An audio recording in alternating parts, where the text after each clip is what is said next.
Sebuah karya terbaik dari Eza Mintarja, kelanjutan dari kisah Pelangi di Langit Singasari yang telah kami tayangkan sebelumnya. Kisah kolosal bernuansa sejarah dan fiksi di kehidupan tanah Jawa dengan judul Bara di Atas Singgasana. Pada kesempatan yang sangat baik ini, kita masuk pada bagian yang pertama dengan episode Putra Mahkota. Sahabat Permata TV yang tercinta, saat ini kita sampai pada seri yang ke-105. Selamat menikmati.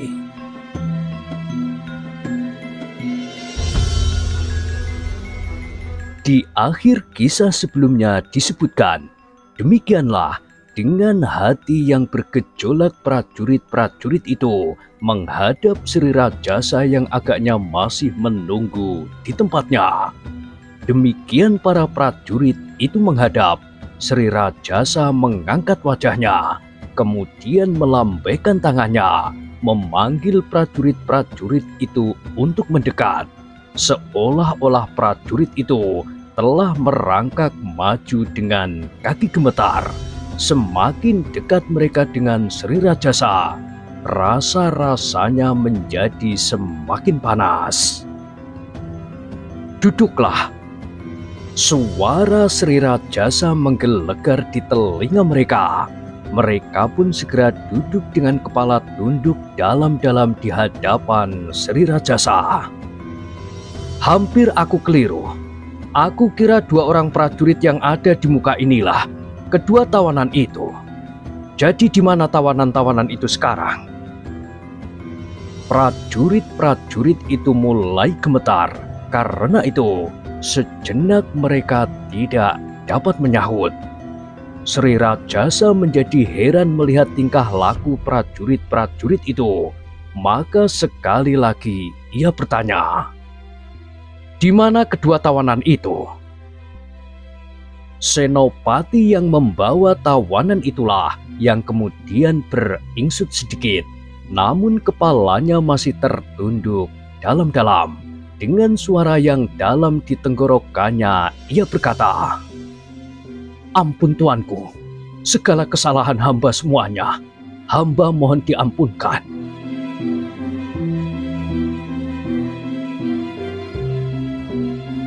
Sri Rajasa mengerutkan keningnya, tetapi ia tidak menjawab. Ia sudah terlampau biasa mendengar kata-kata itu. Sehari 1000 kali, setiap orang yang akan berkata sesuatu kepadanya pasti mohon diampuni apabila ada kesalahannya. Karena itu, ia menunggu saja prajurit-prajurit itu berkata seterusnya. "Tuanku, perkenankanlah hamba menyampaikan berita yang sama sekali tidak tuanku harapkan." Sri Rajasa bergeser sedikit mendengar kata-kata itu, sambil memandang Senopati yang menundukkan kepalanya dalam-dalam. Ia bertanya, "Berita apa yang kau bawa? Cepat katakan." "Ampun tuanku, kedua tawanan itu meninggal di dalam bilik tahanan." "Hei!" Sri Rajasa pun benar-benar terkejut mendengar berita itu. Hampir berteriak, ia berkata, "Mati? Kau bilang kedua tawanan itu mati, Senopati itu mengerutkan lehernya, seakan-akan sebuah pedang yang tajam telah menyentuh tengkuknya. "Hamba tuanku, ketika hamba datang ke bilik tahanan untuk mengambil keduanya telah hamba ketemukan mati di tiang tempat mereka terikat." Sejenak Sri Rajasa terdiam. Sesuatu sedang bergolak di dalam hatinya. Tawanan itu sebenarnya penting baginya untuk memastikan siapakah yang telah mencoba berkhianat kepada putra mahkota, meskipun ia sudah dapat membuat tuduhan. Dengan demikian ia akan dapat mengambil tindakan seperlunya untuk mengamankan rencananya sendiri. Tetapi tawanan itu sudah mati, dan Sri Rajasa pun dapat menduga siapakah yang telah membunuhnya. Namun Sri Rajasa tidak senang sekali bahwa seseorang telah bertindak sendiri tanpa setahunya. Karena itu, sebenarnya lah ia kecewa sekali.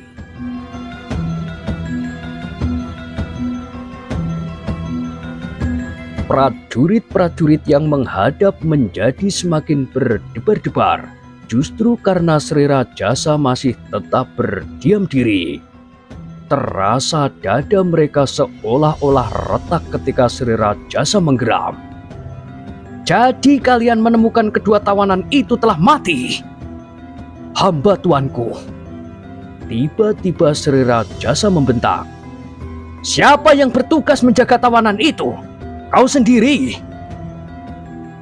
Ampun tuanku, hamba telah menyerahkan tawanan itu kepada pasukan pengawal sementara.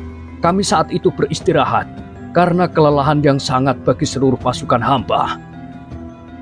Di mana pengawal itu? Senopati itu tidak segera menjawab. Perlahan-lahan ia berpaling memandang dengan sudut matanya prajurit pengawal yang duduk di sampingnya. Ampun tuanku, hambalah yang bertugas menjaga tawanan-tawanan itu. Kau! Suara Sri Rajasa menjadi sangat berat di telinga prajurit pengawal itu. Hamba tuanku. Sejenak Sri Rajasa memandang pengawal yang menjadi semakin tertunduk itu. Rasa-rasanya nyawanya sudah di ubun-ubunnya. Dengan sebuah hentakan, Sri Rajasa dapat membunuhnya di tempat itu juga. Tetapi Sri Rajasa tidak membunuhnya. Sejenak kemudian ia pun bertanya dengan suara yang tajam. Kenapa kedua orang itu mati, Ampun tuanku, menurut pengamatan hamba dan beberapa orang saksi, ternyata pada tubuh kedua tawanan itu terdapat sepucuk duri yang dipergunakan sebagai anak supit. Duri itu telah dibubuhi dengan racun, sehingga pada kedua mayat itu terdapat tanda-tanda keracunan. Tetapi kenapa hal itu dapat terjadi, Apakah kalian, para penjaga tertidur semuanya? Dan apakah gunanya kalian ada di tempat itu? Kalau kalian tidak dapat mengawasi keadaan dengan seksama, sehingga ada juga orang yang berhasil mendekat tanpa kau ketahui. Pertanyaan itu memang sudah diduganya, namun ketika pertanyaan itu diucapkan, prajurit pengawal itu menjadi gemetar.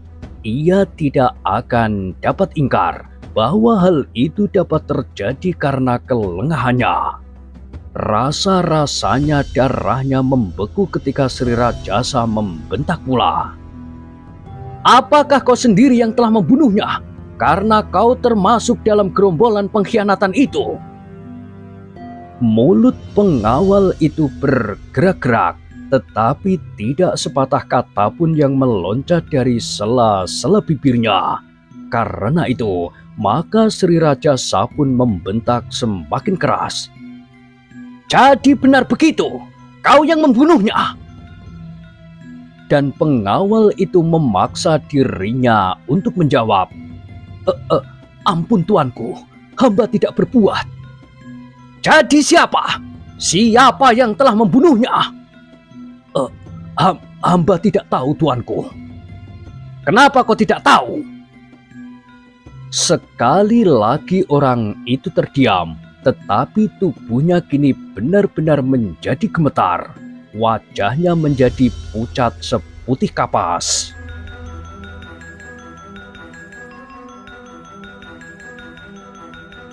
Namun dengan demikian, Sri Rajasa mengetahui sebenarnya lah bahwa para penjaga itu tidak tahu siapakah yang sebenarnya telah membunuh, sehingga kemungkinan untuk menelusuri persoalan itu akan dapat terputus sampai kematian kedua tawanan itu saja bagi orang-orang lain.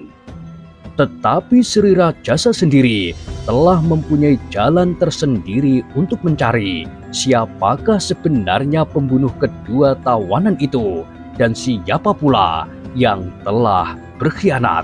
Sehingga kedatangan Anusapati di padukuhan para perampok itu dapat diketahui, dan bahkan telah hadir pula seorang yang bernama Kyai Kisi. Yang menjadi persoalan bagi Sri Rajasa kemudian adalah orang yang dikatakan kebetulan saja ada di tempat itu untuk membalas dendam kekalahannya beberapa puluh tahun yang lalu terhadap Kyai Kisi.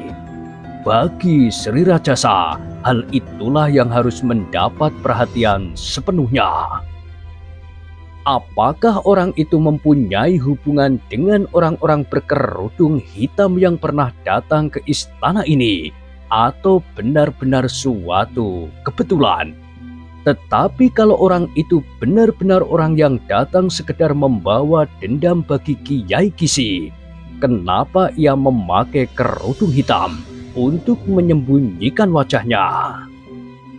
Oleh angan-angan itu, maka Sri Rajasa untuk beberapa saat hanya termenung saja.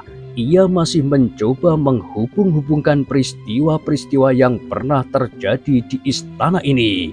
Bahkan kemudian angan-angannya berterbangan dari waktu ke waktu.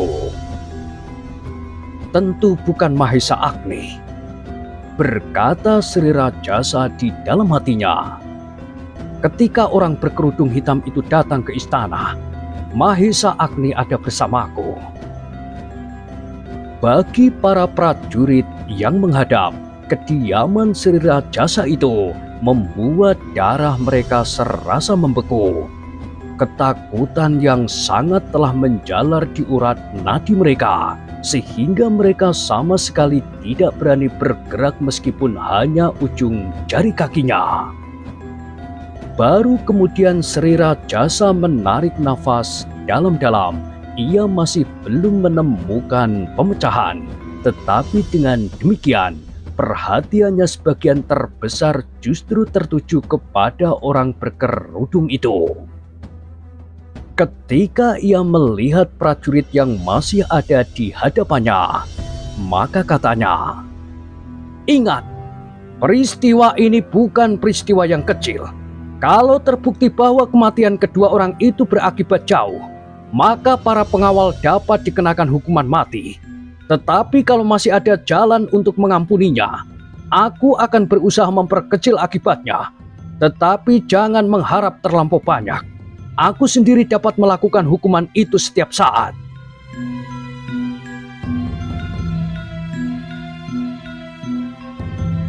Pengawal itu menjadi semakin gemetar. Yang terdengar dari mulutnya adalah suaranya parau yang hampir tertelan kembali. "Ampun tuanku, hamba mohon ampun." "Hal itu tergantung perkembangan keadaan," jawab Sri Rajasa. "Tetapi sebelum ada keputusan jatuh tentang kau dan kawan-kawanmu, kau tidak boleh meninggalkan istana. Kalau kau mencoba lari, aku akan membunuh seluruh keluargamu pada garis keturunan di atas dan di bawah sampai 7 tingkatan." Terasa dada pengawal itu akan pecah, tetapi ia tidak dapat berbuat apapun juga. Nasibnya lah yang agaknya memang terlampau jelek, dan kelengahannya itulah yang telah mencelakakannya. Dan sejenak kemudian Sri Rajasa berkata, "Pergilah, aku akan mengambil langkah-langkah selanjutnya." Namun sebelum mengundurkan diri, Senopati yang baru datang itu memberanikan diri untuk bertanya, "Tuanku, apakah dengan demikian hamba dapat memberikan istirahat kepada para prajurit di dalam pasukan hamba?" Sri Rajasa mengerutkan keningnya, tetapi karena perhatiannya sebagian terbesar masih tertuju kepada orang berkerudung itu, maka katanya asal saja, "Pergilah, suruh mereka pergi."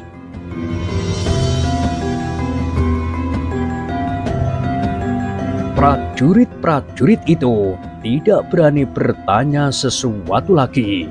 Mereka beringsut sedikit demi sedikit meninggalkan tempat itu. Ketika mereka sampai di luar pintu, mereka pun menarik nafas dalam-dalam. Seakan-akan mereka ingin menghirup udara segar sebanyak-banyaknya. Sedang bagi prajurit pengawal yang merasa bersalah karena kelengahannya, rasa-rasanya mereka tidak akan sempat lagi menghirup udara di kesempatan lain. Sejenak kemudian maka prajurit-prajurit itu pun segera berpisah. Senopati pasukan kecil yang baru kembali itu pergi ke pasukannya. Sedang pengawal yang malang itu pergi ke kawan-kawannya untuk mengabarkan keputusan Sri Rajasa untuk sementara bahwa mereka tidak diperbolehkan meninggalkan istana. "Sampai kapan?" bertanya seorang kawannya. Pengawal itu menggelengkan kepalanya. "Aku tidak tahu, dan aku sama sekali tidak berani bertanya. Mudah-mudahan akibat dari kesalahan kita ini bukan akibatnya maut." Kawan-kawannya menundukkan kepalanya, namun masih juga tersangkut kekecewaan di hatinya, bahkan penyesalan bahwa hal itu telah terjadi. "Orang yang membunuh itu pasti bukan orang kebanyakan," desis pengawal itu tiba-tiba. "Tetapi tentu orang dalam istana ini sendiri."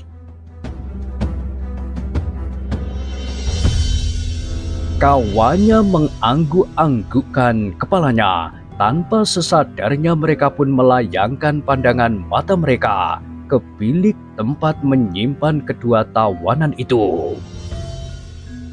"Mereka pasti datang lewat belakang bangsal itu," desis salah seorang dari mereka. Kemudian melingkari pagar dan mendekati lubang-lubang itu.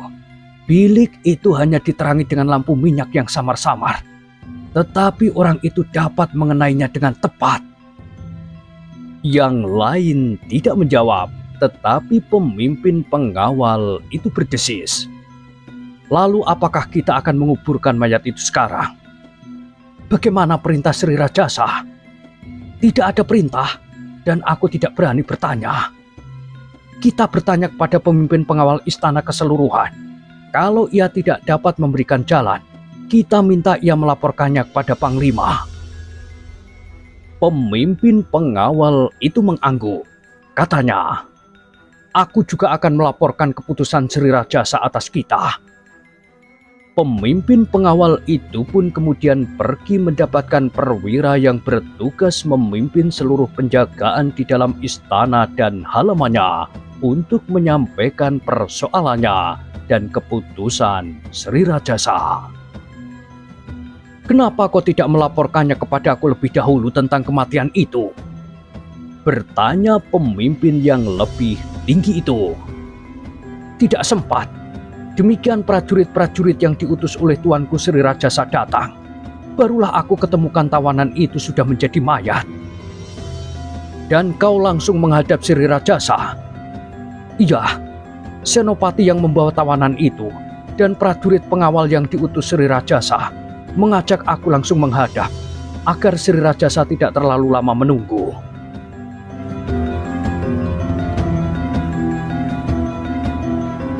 Pemimpin pengawal di seluruh istana itu mengangguk-anggukkan kepalanya. Ia pun sebenarnya telah mendengar kematian kedua tawanan itu, tetapi ia memang menunggu laporan resmi dari petugasnya. "Kalau begitu, kau harus tetap berada di istana," berkata pemimpin pengawal itu. "Iya, itulah sebabnya aku melapor."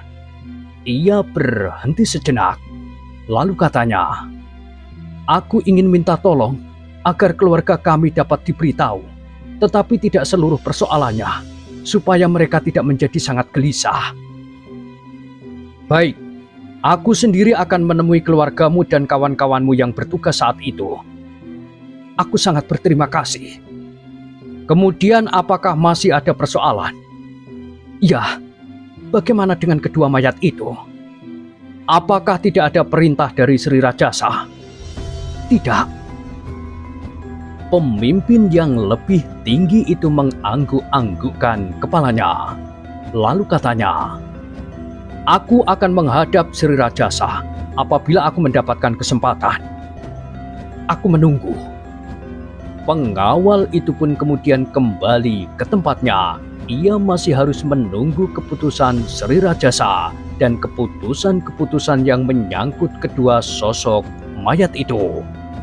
Tetapi ternyata pemimpin pengawal istana itu tidak sempat menghadap karena Sri Rajasa sedang berada di bangsal istri mudanya.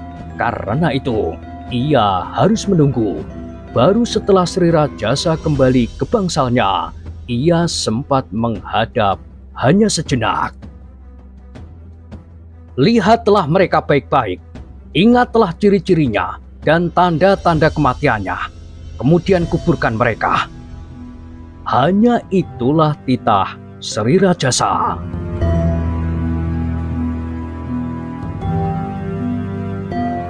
Dalam pada itu, senopati pasukan kecil yang telah berhasil menjalankan tugasnya itu pun telah berada di tengah-tengah prajuritnya kembali. Diceritakannya apa yang telah terjadi dengan kedua tawanan itu. Meskipun para prajurit itu sudah mendengar bahwa kedua tawanan itu mati, tetapi baru dari senopatinya mereka mendapat keterangan yang jelas. Kita tidak dianggap bersalah, dan kita boleh pulang beristirahat. Waktu yang diberikan kepada kita tidak disebutkan, tetapi tentu seperti peraturan yang berlaku. Setelah melakukan tugas-tugas kecil, kita beristirahat 2 hari 2 malam. Tugas kecil? Bertanya seorang prajurit. Senopati itu tidak menjawab, tetapi ditatapnya saja prajurit itu yang kemudian menundukkan kepalanya. Dalam pada itu, Anusapati pun berkata, "Jadi kita semuanya mendapat waktu beristirahat 2 hari 2 malam sebelum kita kembali ke pasukan induk?" "Hamba tuanku," jawab senopati itu. "Tetapi aku tidak mempunyai pasukan induk," berkata Anusapati kemudian. "Apakah dengan demikian berarti bahwa aku mungkin sekali akan mendapat tugas pada kesatuan lain untuk suatu tugas yang lain?" "Hamba tuanku, tuanku memang tidak mempunyai kesatuan khusus, karena tuanku sebenarnya memang bukan seorang prajurit biasa. Untuk waktu-waktu yang akan datang, tugas-tugas tuanku akan diatur langsung oleh tuanku Sri Rajasa."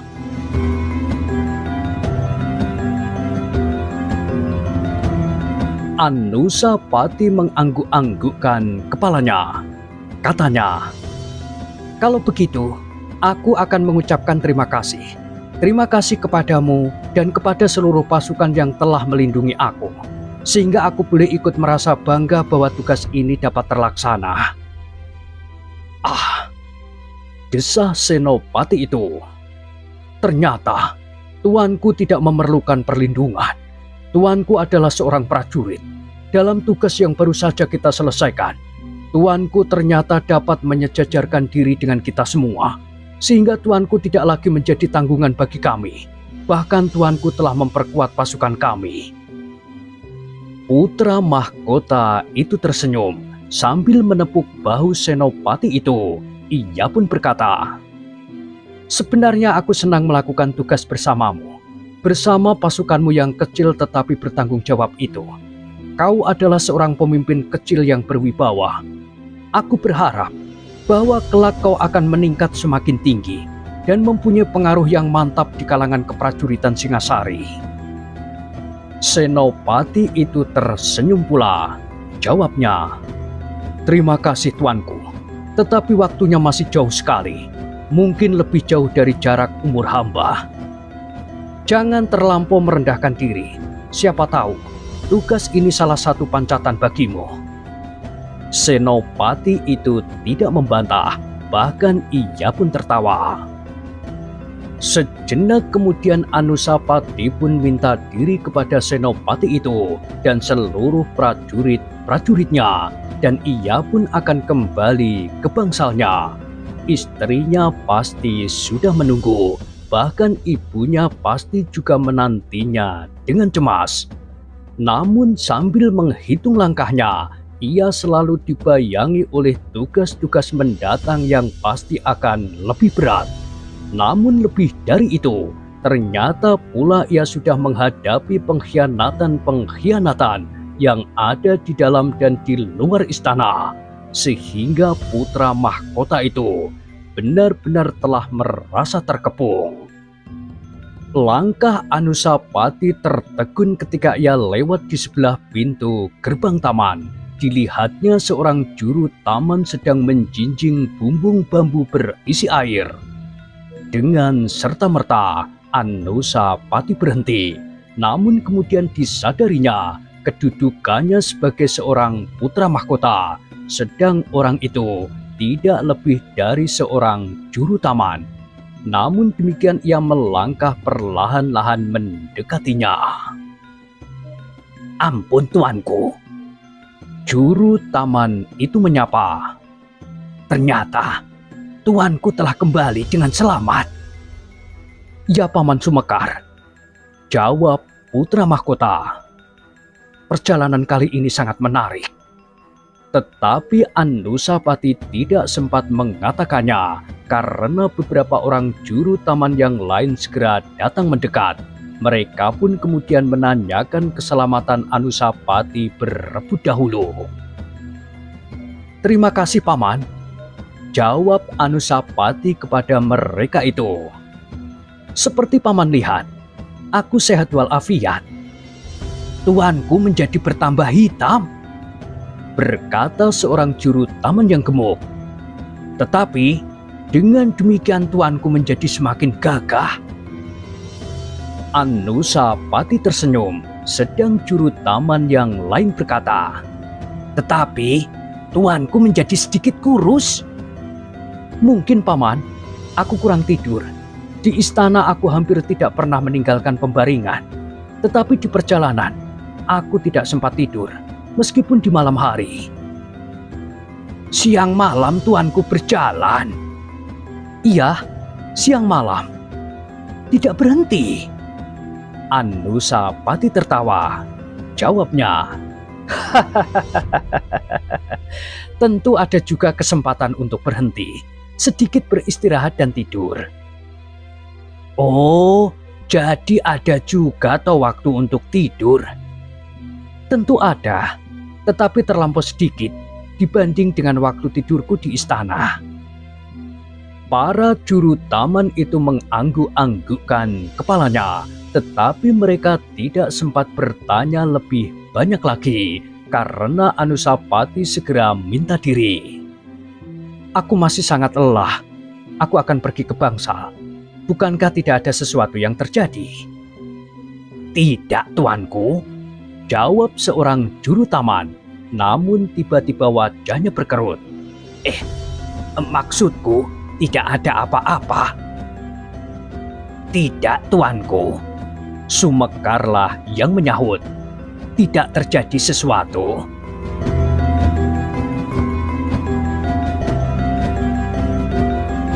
Anusapati mengerutkan keningnya, tetapi jawaban yang ragu-ragu itu membuatnya justru berdebar-debar, sehingga dengan demikian sekali lagi ia mendesak. "Benar, tidak ada sesuatu yang terjadi." "Benar tuanku," jawab Sumekar. "Adalah biasa saja apabila seorang emban bercerita bahwa Tuan Putri merindukan tuanku putra mahkota, dan itu bukan berarti sesuatu yang harus dipersoalkan." Iya tuanku," juru taman yang gemuk itu menyahut. "Memang tidak ada apa-apa." Anusapati masih berdiri termangu-mangu. Ditatapnya wajah Sumekar sejenak, namun ia pun kemudian meninggalkan tempat itu. Namun kini Anusapati tidak lagi berjalan perlahan-lahan.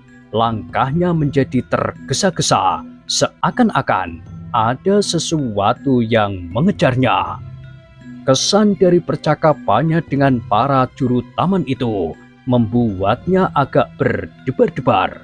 Jawaban mereka agaknya tidak sewajarnya.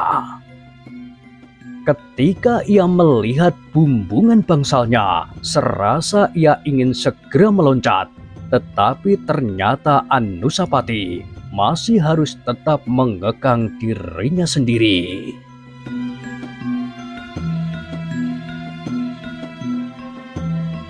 Ketika ia sampai di halaman bangsal tempat tinggalnya, dilihatnya seorang emban berlari-lari masuk ke dalam. Tentu ia akan memberitahukan kedatangannya kepada istrinya. Sebenarnya lah, ketika Anusapati menaiki tangga bangsalnya, ia melihat istrinya berlari-lari mendapatkannya. Begitu ia memasuki pintu, istrinya segera memeluknya erat-erat, seolah-olah tidak akan dilepaskannya kembali. Apalagi ketika ia melihat air mata yang berlinang di pelupuk mata istrinya yang sedang mengandung itu. "Apakah yang terjadi sepeninggalku?"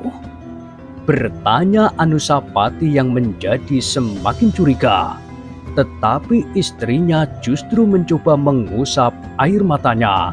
Dipaksakannya bibirnya untuk tersenyum sambil berkata, "Maafkan Kakanda, bukan maksud hamba membuat Kakanda gelisah.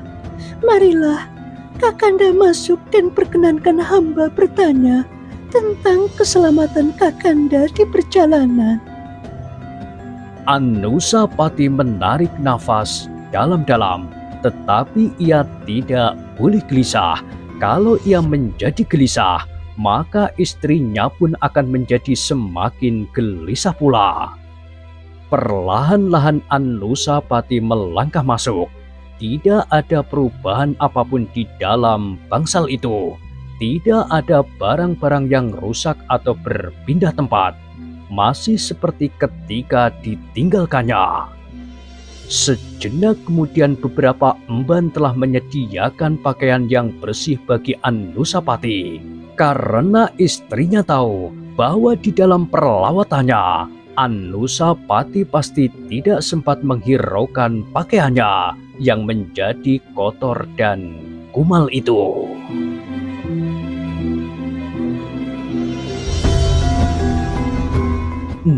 Nah, bagaimanakah kisah selanjutnya? Silahkan ikuti terus kisah Bara di Atas Singgasana pada kesempatan berikutnya. Sampai jumpa.